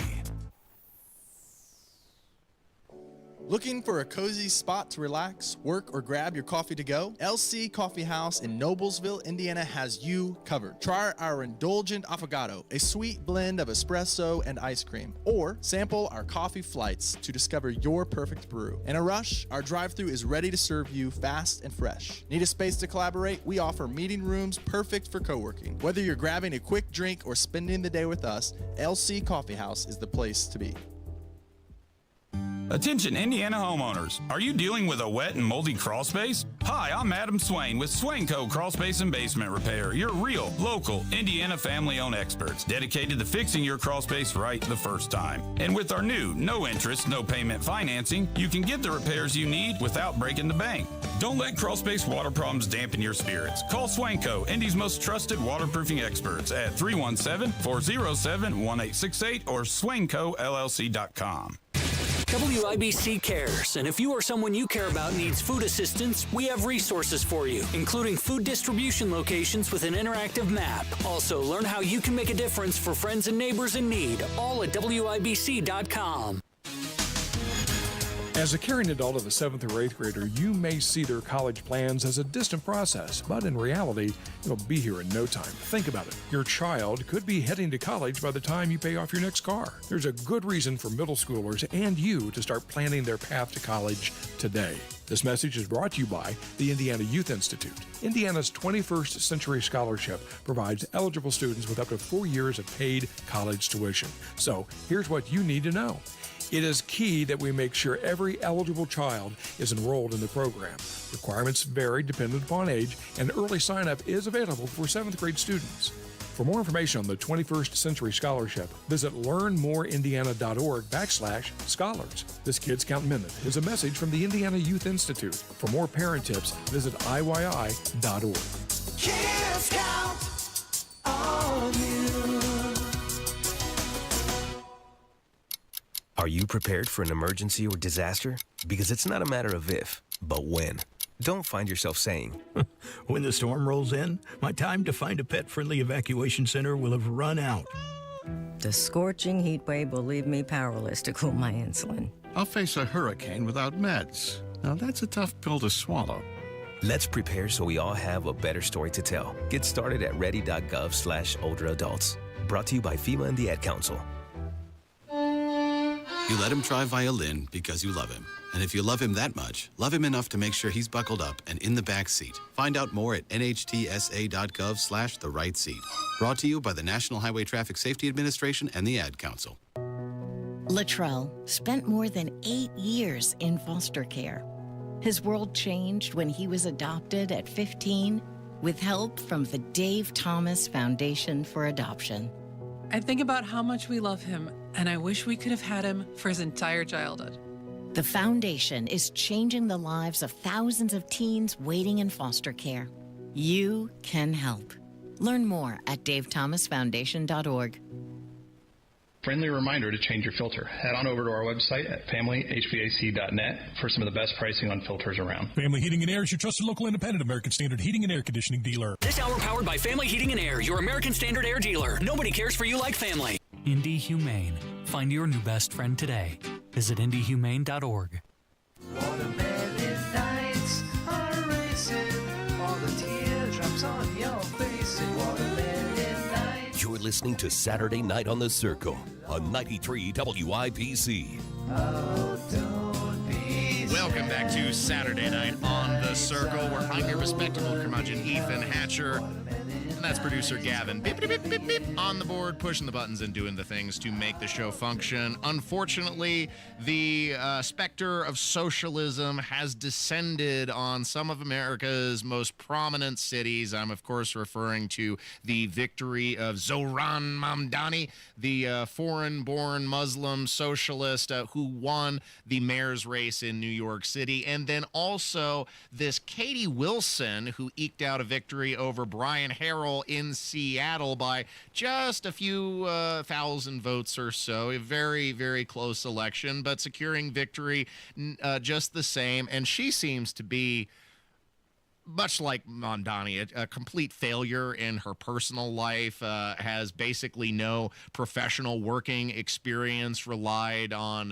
the support and assistance from mummy and dadums to make her existence possible, paying for her apartment into her late 30s. And then she has been ensconced in the mayor's office and now is promising failed policy that have already disappointed Missourians and promising to import it in Seattle. I'm, of course, referring to government-run grocery stores, because she says under her watch, she's not going to allow these chain grocery stores to shut down in the city of Seattle, blaming them for creating so-called food deserts, which, trust me, there's not such a thing as a food desert. The definition is meaningless. The classification is ridiculous, especially in a world where transportation is easily accessible. But here's Katie Wilson saying that there needs to be a public option grocery store. Talk about failure. Access to affordable, healthy food is a basic right. We cannot allow giant grocery chains to stomp all over our communities, close stores at will, and leave behind food deserts. Together we can build a Seattle where fresh food is for everyone, not just for those who can afford it. Food deserts are not natural. Corporations create them when they abandon our communities. As mayor, I'm excited to step up and with UFCW explore public option grocery stores to fill those gaps. No offense, but it sounds like some commie gobbledygook. So she says food deserts are a creation of these corporations, as if grocery stores themselves, that's just where the food is, you understand? She doesn't understand the network of support, of shipping, of organizing the goods and establishing relationships with suppliers, all the nuts and bolts and the complexities of making a grocery store possible. And then she says she's going to institute a city-run option when Kansas City already failed that experiment, going back to at least August, when they had to shutter the city-run grocery store because of the immense cost. It lost more than $20 million for the city over the course of its lifetime. There was enormous theft involved. The stocks were usually very, very thin. It was thinly stocked. It was a failure in every respect, and she thinks that this socialist experiment experiment is worthwhile to attempt again? No, absolutely not. And then also the enormous cost of the government to provide and engage in these activities, something that Zohran Mamdani has also dipped his feet inside, his toes inside. But Governor Kathy Hochul of New York has indicated and signaled she does not intend to raise the taxes on the 1% of New York City, because doing so would drive the few wealthy individuals in the city away because of the burdensome taxation, and they're already providing more than a third of the city's overall budget. We know that Mamdani does want to tax the rich more, bring it up about 2%. He can't do that on his own. You've previously said that you wouldn't be raising taxes. Have you reconsidered that stance? No, I would say one energetic rally does not get me to change my positions, I assure you. But I do hear people's voices. I process what everybody says, but I'm also have to balance governing this state and making sure that those people who are actually the reason we have a generous, supportive budget that helps lift people up, it's their revenues that we tax. 1.5% of New Yorkers cover about a third of our budget. That's enormous. I'm concerned about outmigration of people who are the ones who are supporting our budget. I cannot make up for that with middle-class tax increases. I cannot do that to the middle class and the struggling New Yorkers.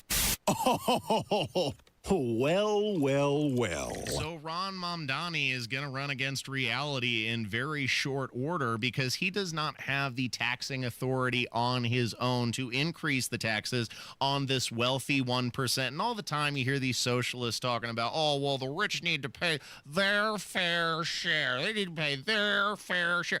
You're talking about 1% of the city providing nearly 33.5% of the budget overall, and that's fairness in the mind of a socialist? That's absolutely ridiculous. And we have a long historical record that shows socialism has failed every time it's been implemented. You compare places like Poland to Venezuela, and you see the reversal of fortune that both engaged in when they swapped out socialism for capitalism in the case of Poland, and swapped out capitalism for socialism in the case of Venezuela, something that Bill Maher talked about on his show, repudiating the idea of repeating this tired experiment of socialism when it's already been tried and already failed many times before. We've run this experiment many times, and the results are always obvious. Here's capitalist South Korea at night from space.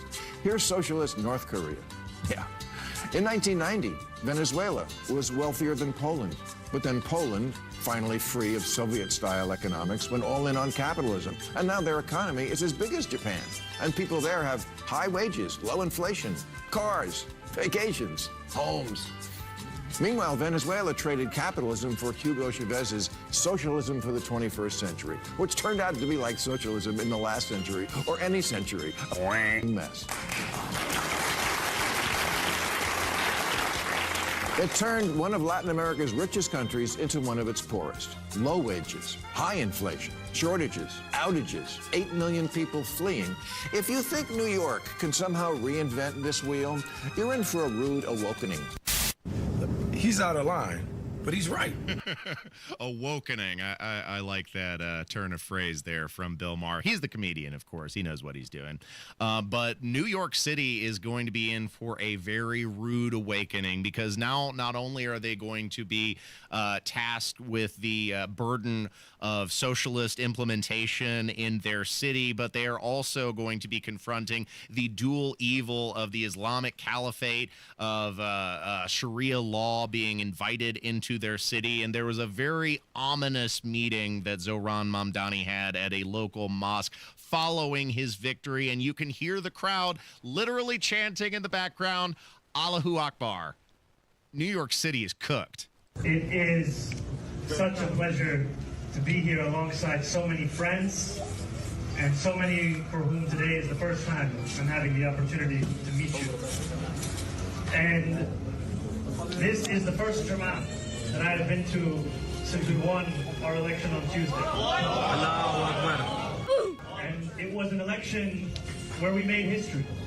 An election where we showed that What New Yorkers and New York City is craving is a city that all of us belong to, a city that serves everyone who calls it home, and a city where no longer will we have to debate who gets to call themselves a New Yorker, but one where we can in fact work to the benefit of all New Yorkers. I'm in danger. Imagine New York City, of all the cities in America, and the mayor is joining in on a chant of Allahu Akbar. New York City went from "we will never forget" to, unfortunately, they've forgotten only 24 years. Disgusting, and they're in for some dark days ahead. Stay tuned to 93 WIBC. Coming up next is Carl's Conspiracy Corner. Don't miss it. Kendall and Casey. Trying to get out of the grocery store to purchase anything that resembles a week's worth of food. Between the Walmart and Costco trip, it was like almost $280. How is this sustainable for most normal people? Well, you're going to have to start taking a 50-year loan for groceries. And, of course, we've all got those utility bills. Are they high? Is there something going on with utilities? Kendall and Casey. Weekdays 9 till noon on 93 WIBC and WIBC.com. This year, make Christmas cash with Farnsworth Metal Recycling. Ray's Demolition and Farnsworth Metal Recycling, family owned in Indy for 3 generations, are names you know and trust. Bring in your scrap aluminum, steel, copper, or brass and turn it into holiday spending money. Whether you're decking the halls, buying gifts, or just want a little extra jingle in your pocket, cash is king at Farnsworth. Farnsworth Metal Recycling, a familiar face in Indy. Christmas is almost here, and if you're shopping on a budget, you shop at PA Jewelers at the Farmhouse in Brownsburg. Truly unique pieces you won't find anywhere else. And sale prices every single day. At PA Jewelers at the Farmhouse, you'll find gold, diamonds, gemstones, exquisite, one-of-a-kind pieces, and incredible local artist designs, all within your budget. Your perfect place to shop for the holidays. PA Jewelers at the Farmhouse, 3750 South Green Street in Brownsburg, or online at pajewelers.jewelry. That's pajewelers.jewelry. We see it every day online, tragedy of some sort, and our kids see it too. This message is brought to you by the Indiana Youth Institute. Now more than ever, our youth need our support, even if they don't experience an event firsthand. Talking about what is going on can help them understand and feel safe. When talking to our youth about tragedy, use gentle words, offer comfort, and encourage them to share their worries. And remember, our youth could be experiencing fear, shock, anger, anxiety, and grief. These reactions are all normal, and their age will likely affect how they handle the stress. Be patient with support as your child grieves. However, if the child continues to display strong reaction for more than 2 to 4 weeks, they might need more help coping.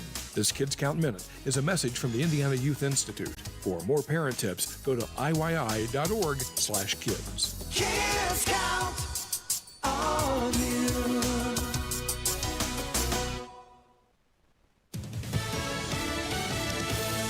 Fox News, I'm Carmen Roberts. ICE agents arrive in Charlotte, North Carolina today and are already making arrests, but Democrats like Councilman-elect J.D. Mazzurara-Arias is pushing back. They are terrorizing our neighborhoods, and we do not welcome our communities being terrorized and attacked. Our Queen City will not become a staging ground for fear. But the Trump administration seized on crimes like the fatal stabbing of a Ukrainian refugee to argue that Charlotte's Democratic leaders are not protecting residents. American troubadour Todd Snyder, an alternate country singer-songwriter, died in Nashville yesterday at 59. And Snyder's publicist says he died from pneumonia. America's listening to Fox News.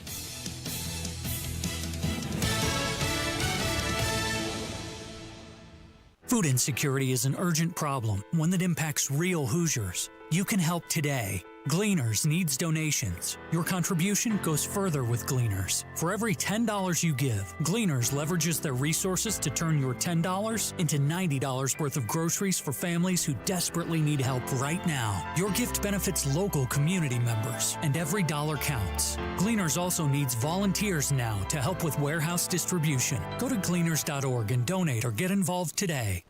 After I got out of the Marine Corps, coming back home, it was just a mental breakdown for me. I was on the verge of giving up. That chapter, that season in my life was over. Now what? Who was I? That's what I kept asking myself. The pressure to have it all together, to heal, to quiet down the monsters inside, it was too much. I lost it. I had heard about the Wounded Warrior Project. I had seen the logo and that visual of a warrior carrying another warrior. The programs that the Wounded Warrior Project offers, it's not just the veteran themselves, it's their whole family. It brings it all together. We have scars that we carry, and just because the scars are there doesn't mean that we're any less than what we were. Right now, I'm the best version that I ever have been of myself. I can embrace the brokenness. You wouldn't go into battle alone. You don't have to fight this alone. Visit woundedwarriorproject.org/notalone. Prescription opioids can be addictive and dangerous. Opioid pain medication took everything that I had. Nothing mattered more than getting my fix. I was on the verge of being homeless. My house was being foreclosed on. Knowing that it could have been prevented makes it worse. It just takes one. Prescription opioids. It only takes a little to lose a lot. Visit cdc.gov/RxAwareness.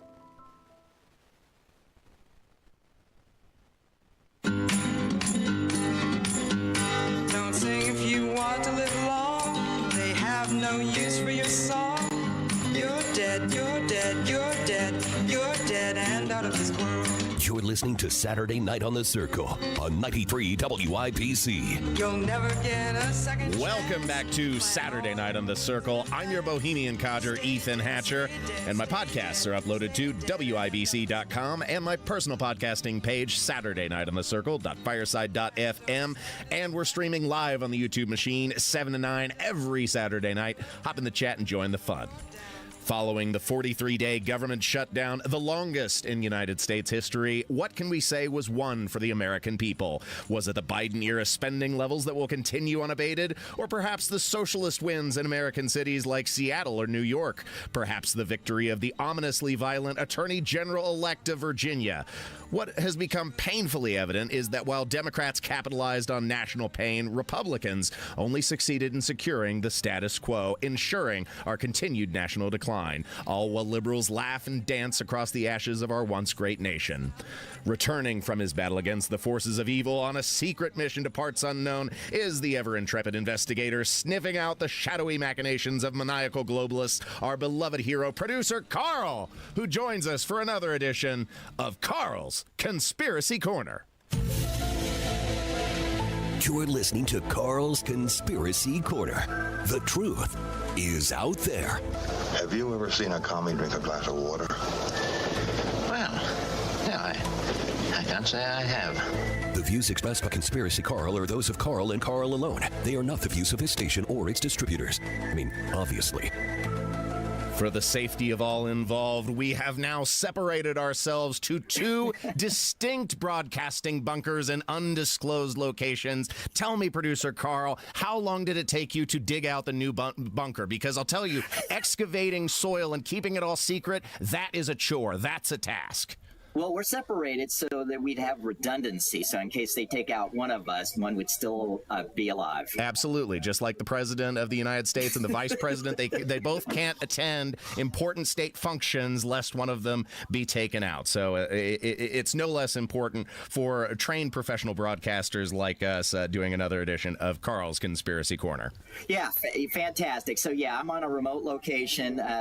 People are not supposed to know where I am. I'm doing it for the safety of myself and the show.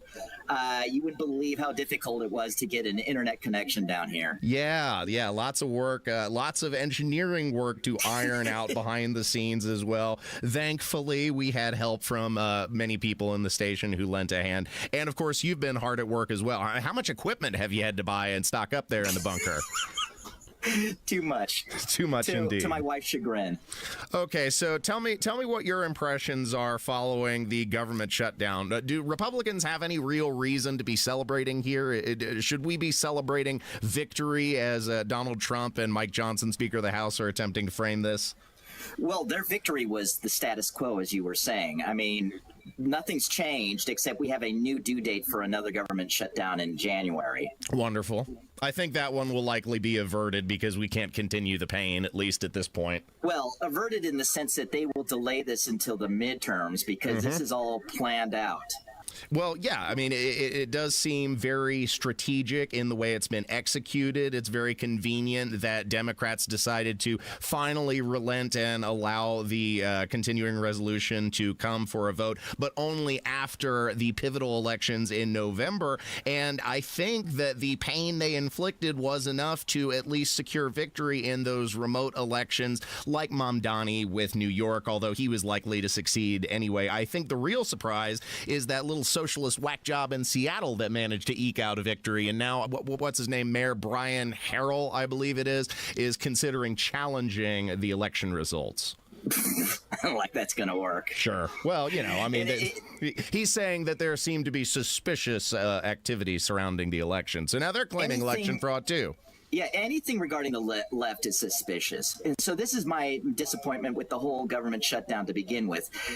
This is all theater for the public to make us believe that we have any say in our government. I mean, this was all basically orchestrated to, as you say, have the people suffer the pain so the Democrats could get the wins in their local elections. Yeah, the most disappointing nutcase to win was Jay Jones of Virginia. I can't believe he managed to secure victory after having been caught red-handed. Nobody disputed the facts here. Nobody said that that was manufactured. Nobody said that that was fake. That was 100% real, where he said if he had the opportunity to shoot Hitler, Pol Pot, or the former Speaker of the Virginia House, he'd shoot the former Speaker twice in the back of the head and kill his kids, too, because they're just vermin that need to be exterminated. This is some really nutty stuff, and I don't want to hear it from Democrats anymore saying that Republicans need to turn down the temperature. If they're willing to elect people like that, that's an indictment on the entire party there in the state of Virginia. And nationally, the individuals that still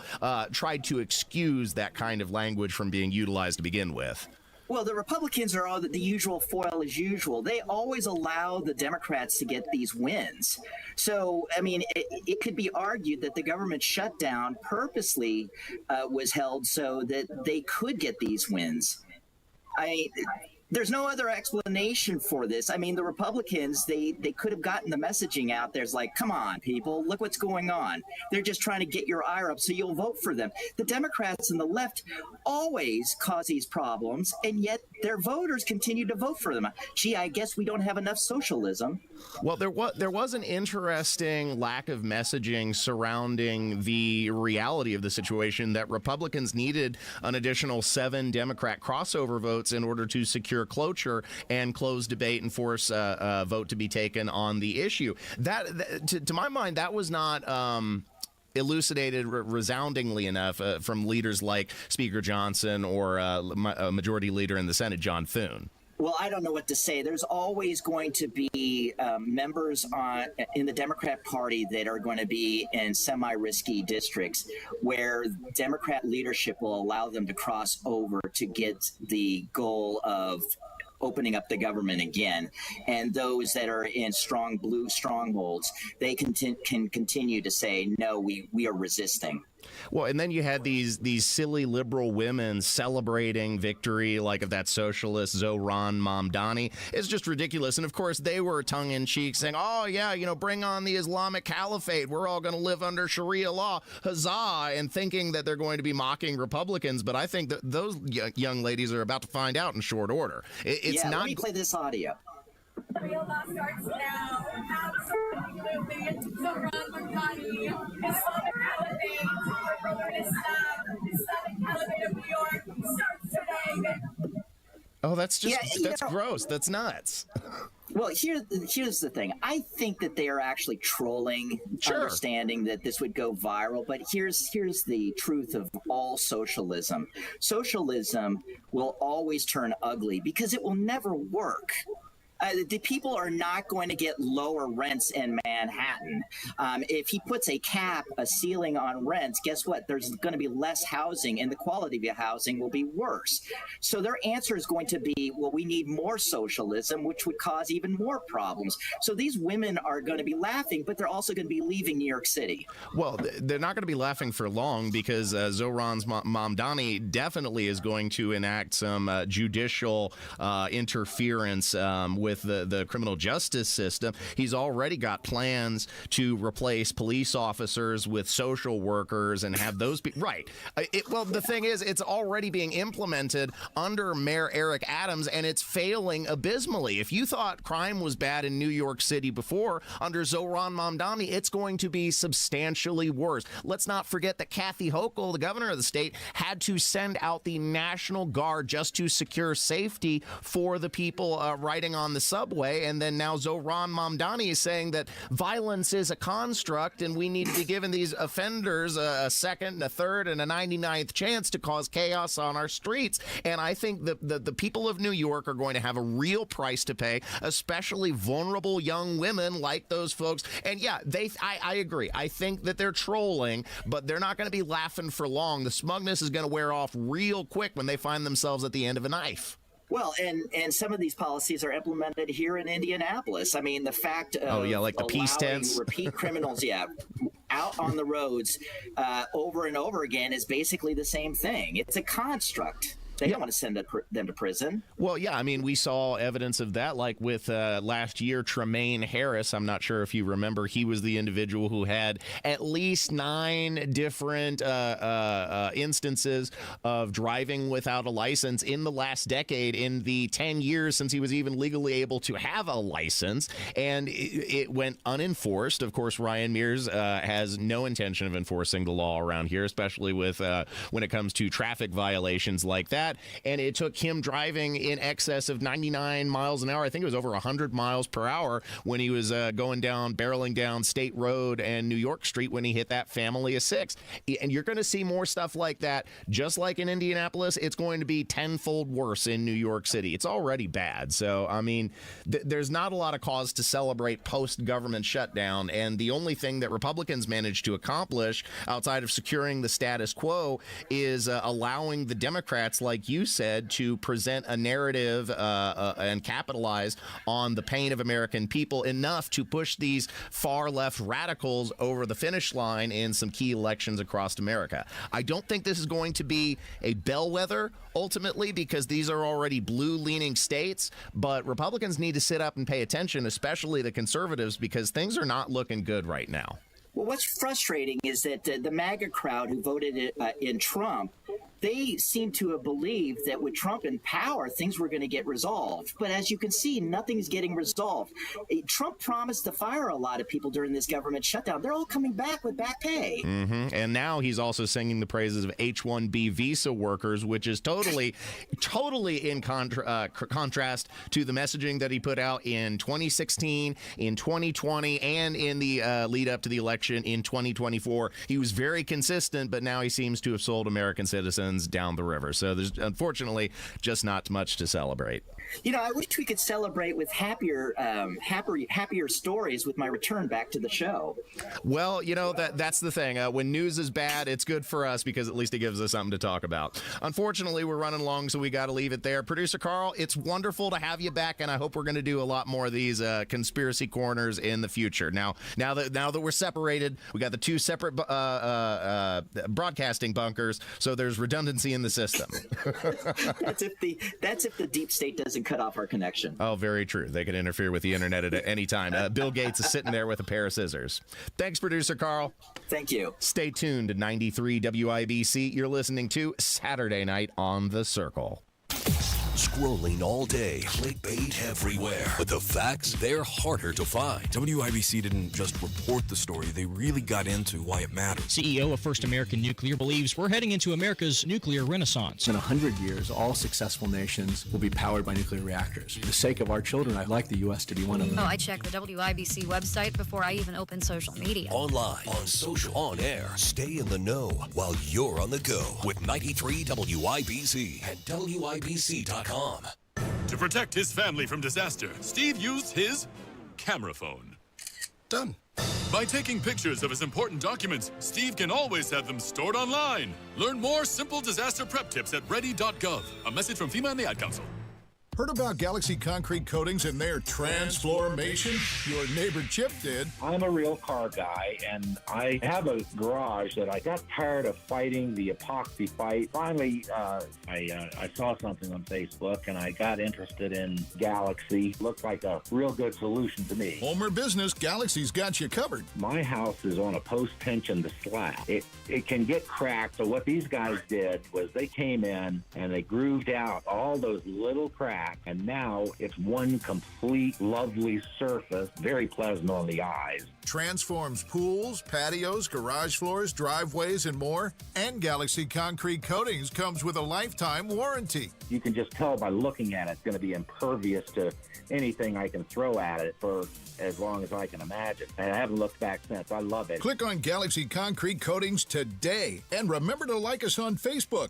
Galaxy Concrete Coatings, we are out of this world. Food insecurity is an urgent problem, one that impacts real Hoosiers. You can help today. Gleaners needs donations. Your contribution goes further with Gleaners. For every $10 you give, Gleaners leverages their resources to turn your $10 into $90 worth of groceries for families who desperately need help right now. Your gift benefits local community members, and every dollar counts. Gleaners also needs volunteers now to help with warehouse distribution. Go to gleaners.org and donate or get involved today. It's time. You've been putting off that kitchen or bath remodel long enough. What are you waiting for? Get started today with Boer Remodeling. Boer Remodeling customer Kathy had a bath remodel with Boer. Kathy, talk a little bit about your experience. Our experience with Boer has been terrific. The process was so easy and seamless. When we decided to do a larger remodel of our first floor, Boer was the first company we thought of hiring. And were you happy with the results? The results are amazing, and we are so happy with our home and the work that Boer did. Peter is another recent Boer Remodeling customer with a new kitchen. Peter, what was the best part about working with Boer? We especially liked the active participation that we were able to have in selection of stone for the countertops. Really came out beautiful. The cabinets also came out very, very well. The best materials, the most skilled craftsmen in Central Indiana. They'll guide you through the entire process. Start with a free consultation. Talk to Boer Remodeling today. That's BOOHER, BoerRemodeling.com. Join us for Downtown Indy Alliance's 63rd Annual Circle of Lights, presented by IBEW Local 481, Friday, November 28th. With live entertainment featuring acts from ISO's Yuletide Celebration, the Indianapolis Children's Choir, and Clayton Anderson. Go to downtownindy.org/holidays.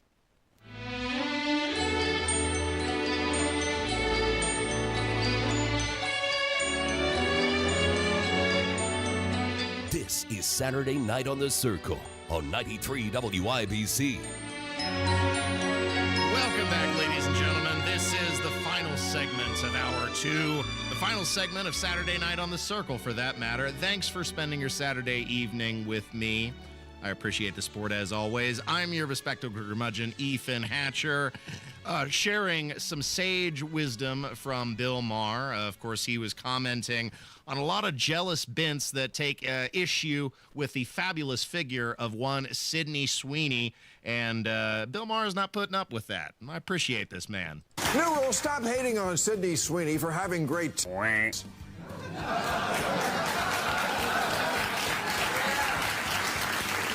Okay. Yes, this was a Power of Women event, and they're powerful. Or else you wouldn't be talking about them so much. And if you had hers, you'd show them too.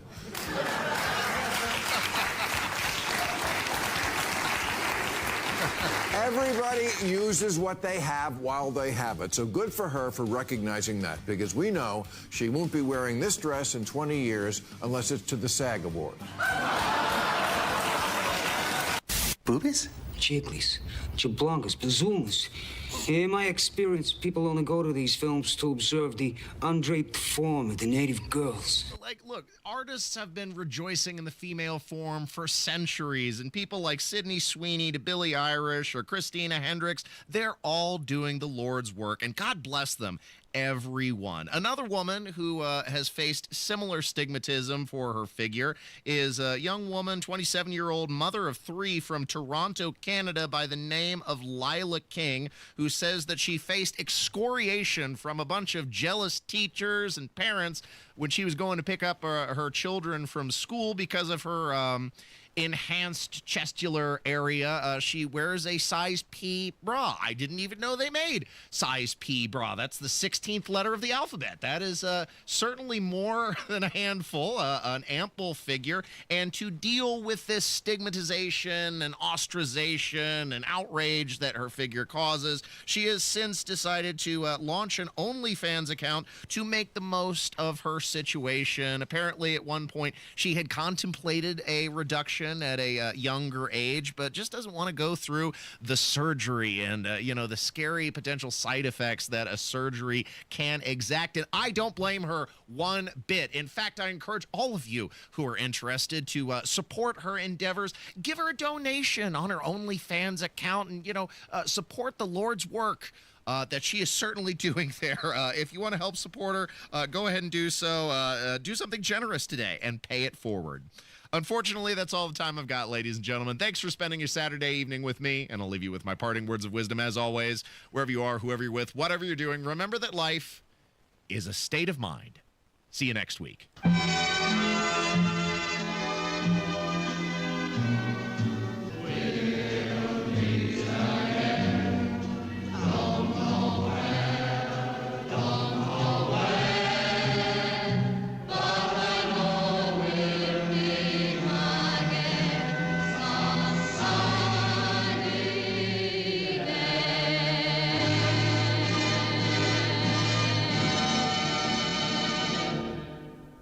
Everybody knows Hubler's got the best warranty around. 10 years, 200,000 miles. But did you know? Now you can get that same limited powertrain warranty on new Toyotas. Introducing the all-new Hubler Toyota. Get grand opening savings all month long. And right now, lease a new 2025 RAV4, just $349 per month. Or a new 2026 Corolla, $219 per month. Plus, choose from Camrys, Corollas, Highlanders, Tundras, and more. Hubler's got you covered. At the all-new Hubler Toyota on US 31 South in Indianapolis. Visit HublerToyota.com. Grand opening savings and the best warranty around. 10 years, 200,000 miles. Cover me! Select models, approved credit, plus tax tag title license, 249 dealer doc, 36 months RAV4 model 4432, 39 months Corolla model 1852, 29.99 due, 0 security, 10,000 annual miles, 15 cents per mile thereafter, expires 11/30. Fall in Indiana is prep season, the smart time to get your home ready.